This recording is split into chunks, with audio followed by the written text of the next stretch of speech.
So does Alberta have a point about the economic drag caused by problematic federal energy and environmental policies? It's probably not a coincidence that we're on the verge of some major developments, just as Ottawa appears to be backing away from some of those very policies. We'll unpack it all next on the Line Alberta Podcast.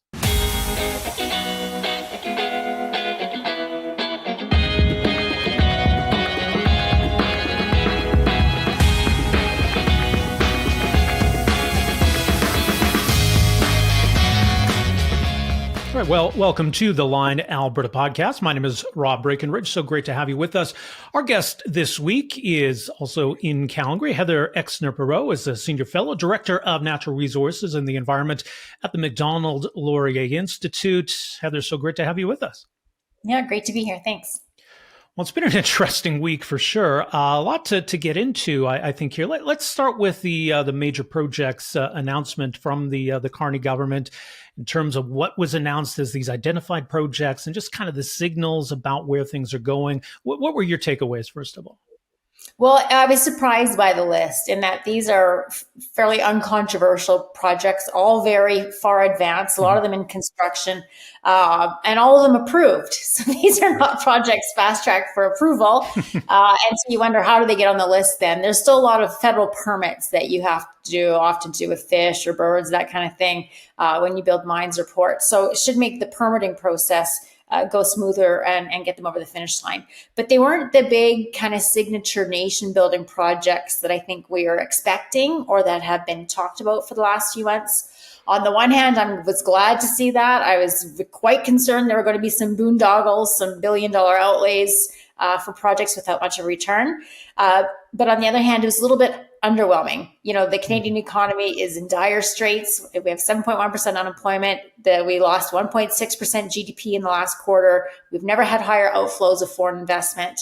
So we do need a little bit more something to kickstart this thing. Yeah, something you highlighted there was interesting. Like you would think, and maybe it was once the case, the approval is where government sort of washes its hands. Like that, our part is done. Here's the approval. Take it from there. But that's not really the reality anymore, is it? No, and I guess, you know, the one case that people may remember was the Hummingbird case with Trans Mountain. So that was an approved pipeline. It was under construction already for a few years. One section of the pipe, there was a hummingbird's nest in some tree, was a least endangered species, like a very common hummingbird. And because it was under the Migratory Species Act or something like that, it stopped construction for 3 months to save this hummingbird nest, and probably cost the project $100 million. And that is the kind of, you know, Orwellian permitting process where there's just a total divorce from cost and benefit of some of these acts, where the permit can be the thing that gets you, or that makes or breaks the profitability of a project. So right. Even though these are approved, if you're the proponent, I think you're pretty glad to be on this list and to know that there's not going to be some kind of permit delay like that, something outrageous, costly, something that costs you a construction season, you know, that you don't get it, you know, by May, you only get it in October, and then it's winter, that kind of a thing. Yeah, and everything else that isn't on the list is still stuck in the other system. And the reason why we need this office in the first place is sort of an acknowledgement that the system's maybe not broken, but not working the way we want it to.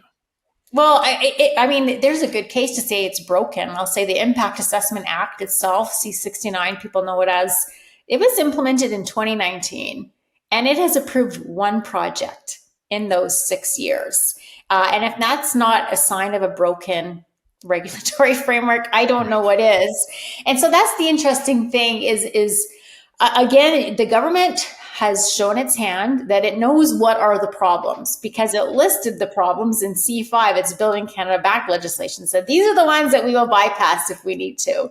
Well, there's a couple other 100 projects in this country that would like to bypass those bad legislations when it comes to, you know, some kind of horrible permitting system or a holdup in the approval. So it's, you know, great that these 5 projects will move a bit faster. That's certainly not a bad thing, but then it begs the question, what about all the other ones out there?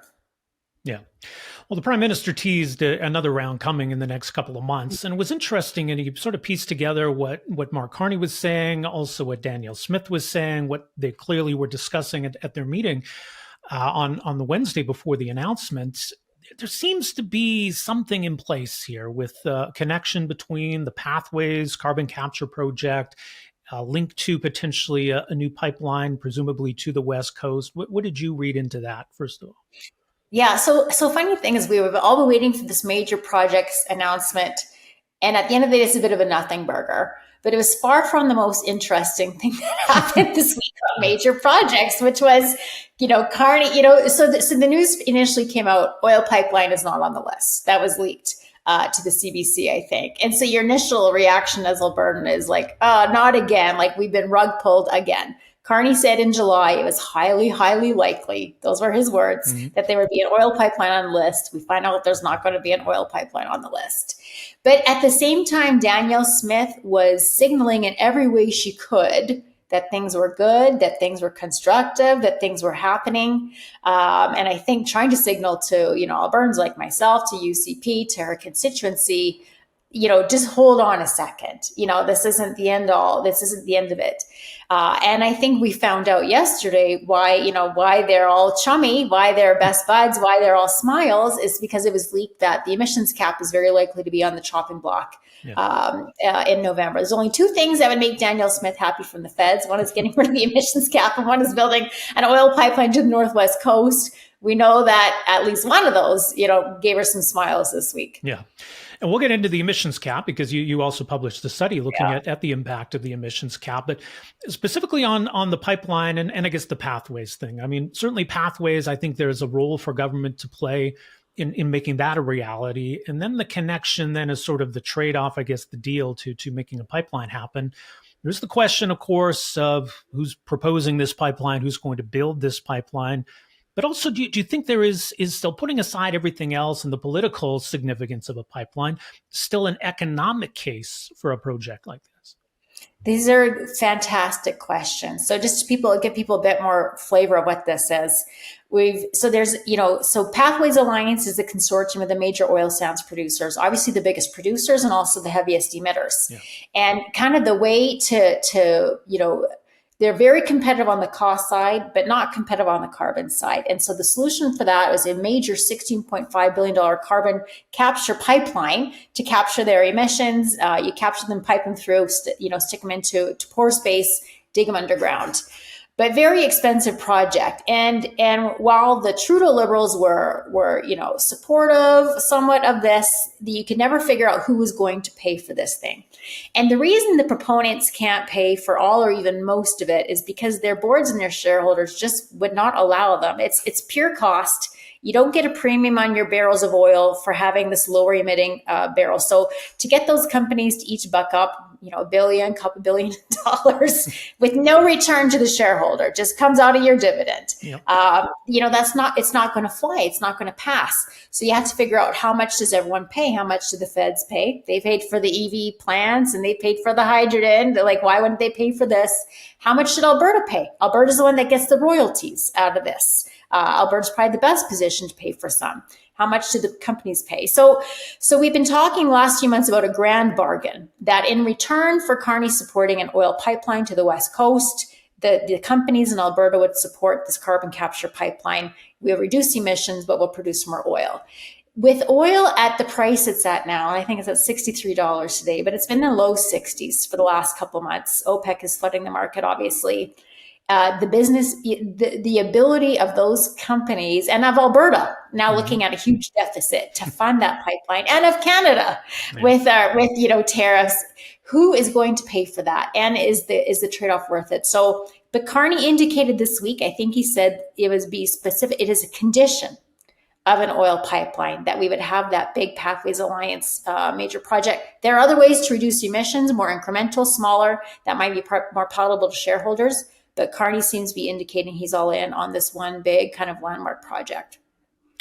And that's for the pipeline itself, right? And it's sort of that chicken and egg thing. Well, why hasn't someone proposed a pipeline? Well, why don't we have the conditions that would make it easier to make that kind of a massive investment decision? Is that part of where we're struggling, I guess, to really make this kind of a project a reality? Absolutely. So the oil and gas, people aren't being coy. on what we need. Proponents want that oil pipeline.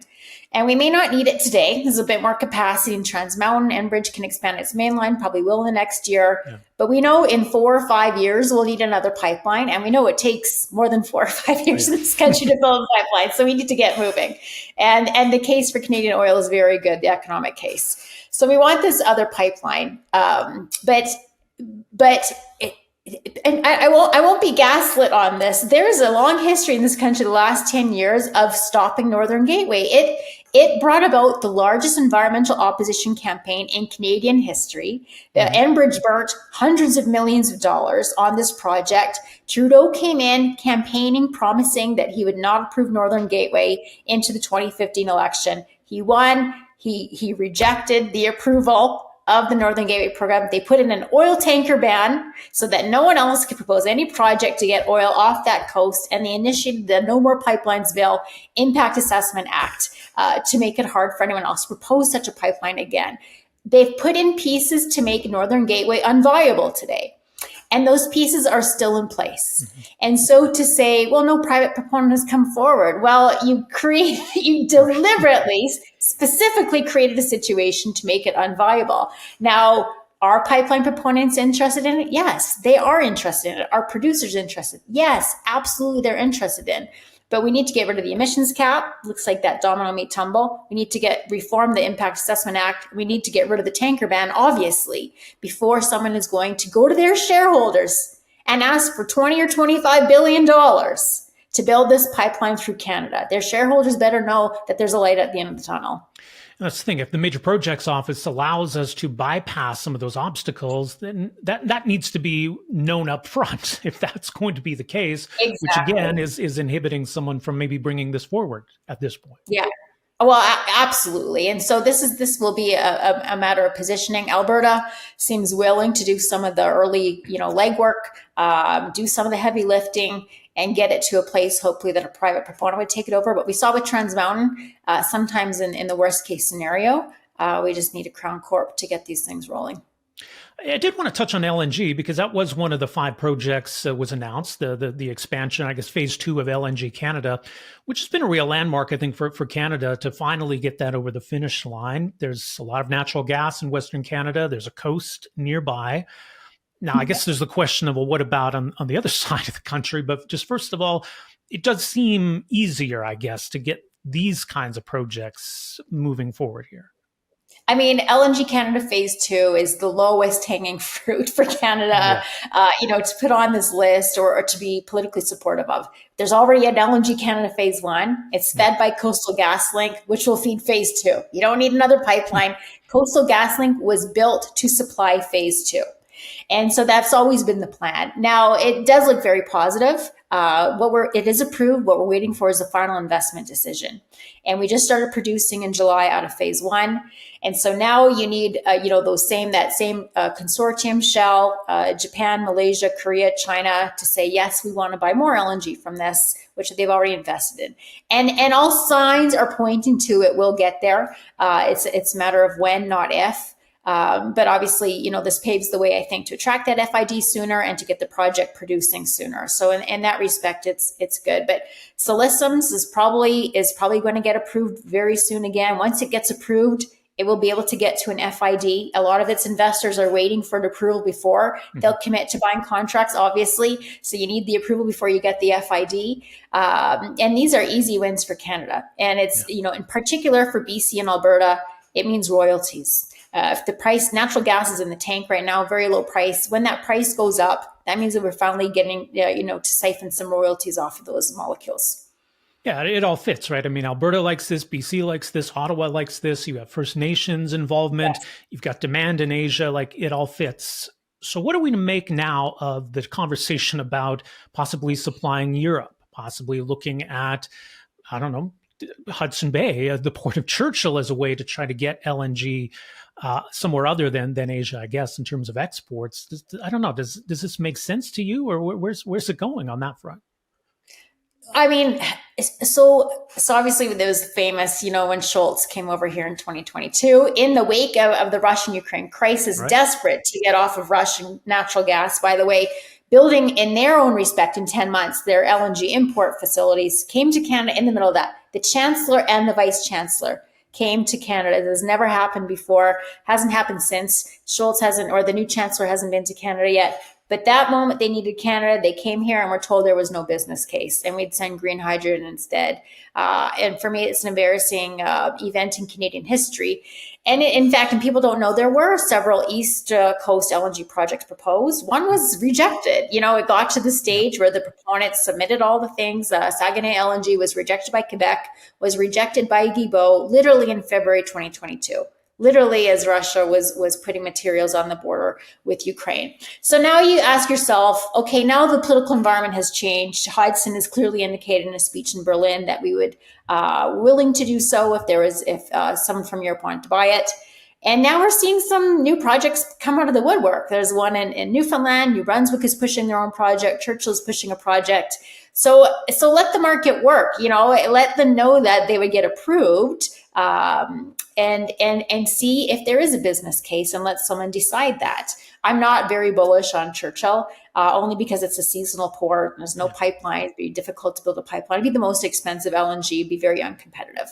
But there's probably a way to either, what Saguenay LNG wanted to do was to ship natural gas from Western Canada, which we are connected to Quebec to, and ship that out, just build an extension of the pipe that we already have. That pipe is not filled. It's not at capacity. Or use some of the shale resources that you actually have in New Brunswick, in Quebec and offshore Atlantic to develop some of your own resources and get those to Europe. The president of the European Commission was here last week, came on Canadian TV to say they would pay a premium for Canadian LNG. And of course, they just need some redundancy. Now, they went from dependence on Russia to dependence on American LNG.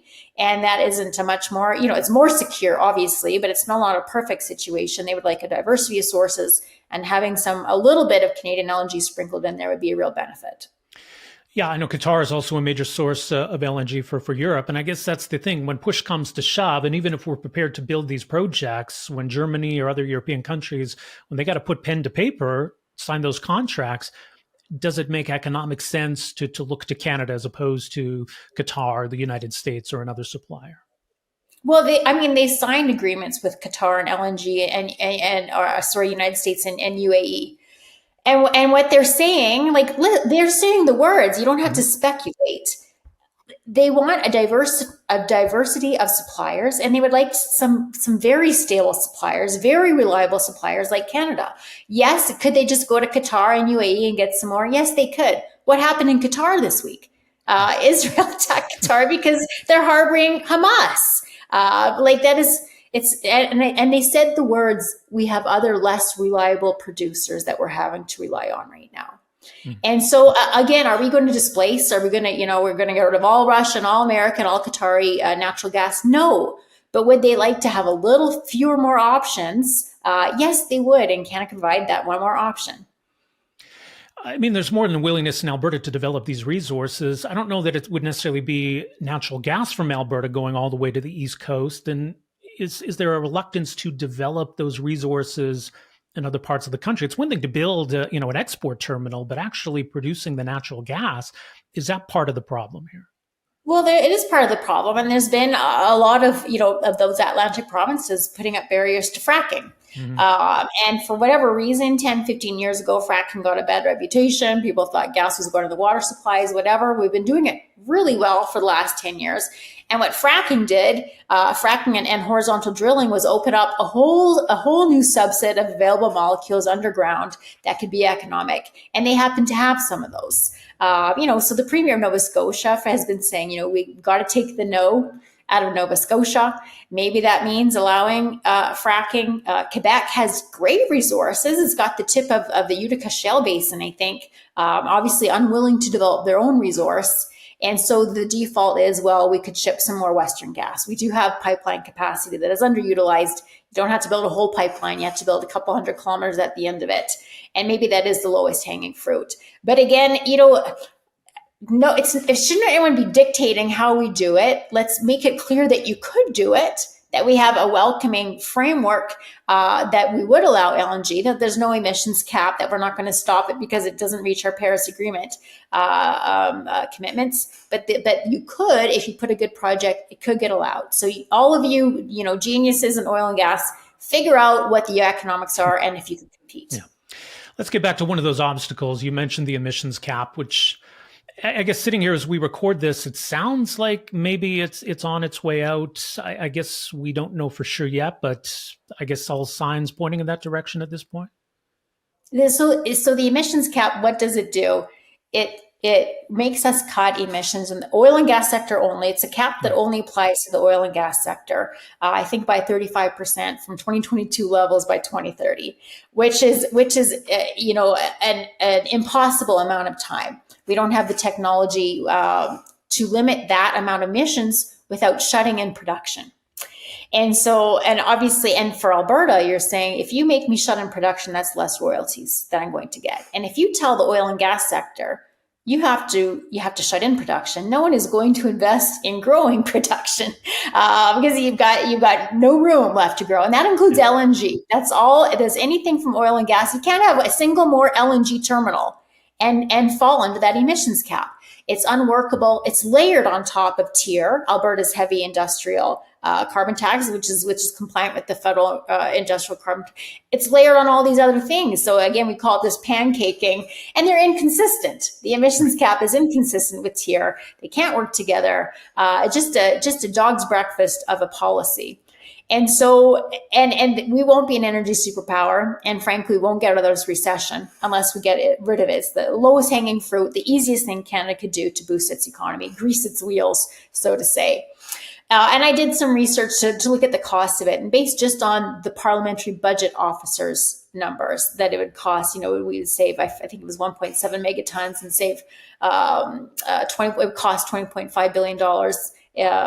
Basically, that means it's $2,800 a ton is what we'd be spending. And obviously, at $80 a ton, we thought the consumer carbon tax was way too high. Right. So there's just not a more expensive way that you could reduce emissions in the Canadian economy. So it had to go. It's on the list. We've heard John Manley, former Liberal minister, going on, I think CTV, saying, no, this thing has to go. We had leaks, Michael Wernick's emails from 2023 saying we need an off-ramp for the emissions cap. They've been briefing in a way that would suggest, okay, this thing is under scrutiny. And this week we had Reuters deliver a scoop saying that's very likely to be on the chopping block in November. It is interesting. I mean, you mentioned Alberta's TIER program, which predates, the federal carbon pricing system, but that's been the whole approach to dealing with emissions, is to put a price on carbon. We could have just right at the outset just imposed an emissions cap on the entire country, but that's not an efficient way of reducing emissions. Yet I guess somehow they figured it could or should apply to one specific sector of the economy, which would never be unconstitutional. And I'll just remind, the listeners that Alberta already has an emissions cap on its oil sands. Rachel Notley put it in place. I think it's 100 megatons. We'll never hit it. Oil and gas emissions in this country peaked in 2015. That's what I don't think people appreciate. We've added about 1.5 million barrels of production, but our emissions have gone down and peaked in 2015. So there's work being done to reduce emissions. The emissions intensity of the barrel has gone down. But Alberta can put an emissions cap because it's its resource. And the Canadian Constitution couldn't be clear on this, that non-renewable resources and their conservation and use are the exclusive jurisdiction of provinces. Alberta is allowed to put a cap on its emissions and manage its oil sands. That is not the jurisdiction of the federal government. And if the emissions cap was only ever in draft, if they had gone ahead with it day one, you could have been certain that Alberta was going to file, a judicial reference, to say this is not constitutional. You have no right to do this. Right. So this has certainly been one of the policy areas that Alberta has keyed in on as an obstacle to moving forward. So I think this potentially is then a big win for Alberta if we're getting rid of the cap, and I think kind of an acknowledgement that it was a hindrance. One interesting aspect to the study you wrote on this, which you just kind of outlined, some of the problems with the policies, I guess, where you decided to publish it. So this was for the Macdonald-Laurier Institute, but also, I guess, through kind of sort of North American affiliates of the Macdonald-Laurier Institute. And this speaks to another issue that Alberta has raised, the potential impact of what's known as the greenwashing law. Explain that to us. Yeah, and thanks for bringing that up. So the greenwashing bill was passed in June 2024. It was part of the omnibus fall economic statement passed on the last day. We got royal assent on the last day, rushed through. And it was the fall economic statement omnibus, but this greenwashing amendment came after second reading in committee with literally no debate, no witnesses, very last minute, just threw this bomb on Canadian industry, basically saying that you could only make an environmental claim if it had internationally recognized methodology. And it didn't define what that was. And the fines were so punitive, it could be up to 3% of global gross revenues, which if you're an oil sands company or a big pipeline company, you're talking about $1 billion. So what did everyone do? Well, then I had to stop talking about all their environmental claims. No more ESG reports because it is so onerous, and it had a reverse onus. It made it so easy for NGOs. It was the point to be able to make these mischievous complaints and cause legal troubles for these companies. So I wrote this paper with two co-authors is what I want to get, is what happened. Those co-authors happen to be experts in Canadian industry on emissions reductions. At the end of it, we had the title and the design, the names were up. They came back and said, our lawyers said we can't put our names to this. And one of the reasons the lawyers gave was that we used parliamentary budget officer data, and we couldn't ascertain if they used an internationally recognized methodology. And so we were using data that we couldn't prove in court complied with the greenwashing amendment. So last minute, they have to take their names off. Then, and I said to MLI, sorry, we have to go back and change this and send it back to the designer. The authors have to go. They said, well, shouldn't we be concerned if they're concerned? Shouldn't we be concerned? So then we get our lawyer to look into it, and competition lawyer. And yes, says, I can't give you comfort that you can't be the target of a complaint on this, that this wouldn't affect you also. It's not clear in legislation. There's not enough court law precedents to say that a think tank wouldn't be subject to a complaint under this. So to protect ourselves, we published it through our American subsidiary, which is registered in the United States. And so I'm a victim of the greenwashing amendment. It's a small taste of what so many people, not just oil and gas, I talked to aquaculture people, mining people, agriculture people, clean tech people who are doing first of a kind technology for which there is no internationally recognized methodology, doesn't exist. And now they can't go to investors and say, this is what I think my clean tech technology might be able to do in 5 years, early stages, 5 years. They can't say that anymore under Canadian law. So just a censorious, don't tell me it's not leading to people censoring themselves, because I saw it firsthand. It affected me. What's the thing? It is a form of censorship, but I think it also, in a weird way, like we expect these companies to be doing that sort of innovation. But if they can't really talk about it, what's the point of doing it in the first place? Does it not disincentivize that kind of innovation that we're expecting or demanding right now? I think it absolutely does, and it helps who does it hurt the most? Those that we're trying to do the most. The guidance. You can look this up, find it on the website. The guidance the Competition Bureau said was, don't be aspirational about future environmental performance. Don't be aspirational. Yeah. And just imagine that. It's like, this is the guidance we're giving in Canada. We're supposed to care about climate change. Who does this benefit? The ones that didn't really want to put any money into ESG, the ones who didn't really want to reduce their emissions, because no one can tell now if they did it. And I'll tell you, there are some of the worst performers that aren't sad that they don't have to pay a couple $100,000 to get somebody to evaluate and do their ESG report and see how their emissions are. But the ones that were doing things, the ones that were putting money into it, that had good stories to tell, are equally silent. So just to your point, yes, the unintended consequence of this is it probably helps the worst performers instead of the best performers. At the same time, I mean, the idea of truth in advertising, I think people understand that. You have a company claiming that they're net zero when they're clearly not. You don't want that, or maybe there should be some kind of mechanism for regulating that. But I mean, didn't we have that to begin with? Was this a solution in search of a problem here? It was. Thanks for bringing that up, because the Competition Bureau already regulated that. And not to mention all your filings. If you're a publicly traded company and your securities filings, it is very rigorous what you can say, your forward-looking, statements, that kind of thing. How bad was this greenwashing amendment? Naheed Nenshi and Elizabeth May both put in submissions to say that this was not necessary, that it was onerous, it was attacking the oil and gas sector, and it looked like the fix was in. So, and go ahead and read their submissions. When Naheed Nenshi and Elizabeth May are saying you went too far on this environmental regulation and it's probably not good for, Canadian industry, it's not. So just to wrap up here and looking at where we're at, because I think from Alberta's perspective, we've identified where there's some federal policies that are problematic. We're seeing a bit of a shift. We've identified the kinds of projects we want to see built or hope to see built. Maybe we're moving in that direction. Do you have a sense of optimism in terms of where we're at right now? Yeah. So, the buzzword that we all had after Carney, you talk about being an energy superpower, chose Hodgson as the energy minister. They were really saying all the right things. And the buzzword was that we were cautiously optimistic. And I will say in Alberta, in the oil and gas industry, you're definitely, twice burned, once shy, or once burned, twice shy around here. And as the summer went by, it started to move from the optimistic side of the spectrum to the cautious side of the spectrum. That what are they waiting for? Like there's a economic crisis happening. The world is getting to be a more dangerous place. Why are they dithering? Why aren't they getting rid of the things that they could do literally with a stroke of a pen, the emissions cap, changing the project list of the Impact Assessment Act, getting rid of the clean electricity regulations? They didn't need Parliament to be in session for that. Right.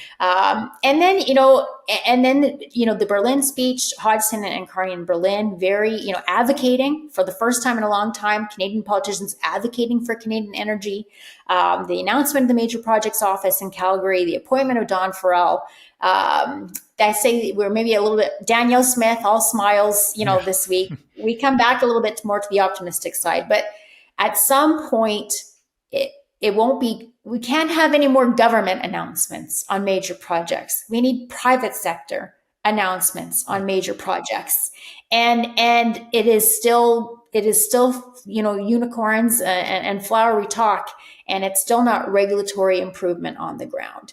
And, even, a leak, that emissions cap might be revoked in November. That's not bad, but it's not the same as the emissions cap being revoked. So we're all waiting. There are things that this government could do tomorrow to improve our economy this quarter. And it's a little bewildering to me that they're not doing that given the state that we're in. And I get there's politics. I get it's hard. You know what? I don't think that's good enough. We're in such a state that I don't care too much about the politics of things. I'll tell you what, a good economy is good politics. Yep. So we'll see what they do. Absolutely. Well, much more at Macdonald-Laurier.ca. Heather, thank you so much for the insight. Appreciate the conversation here. Yeah, thanks, Rob.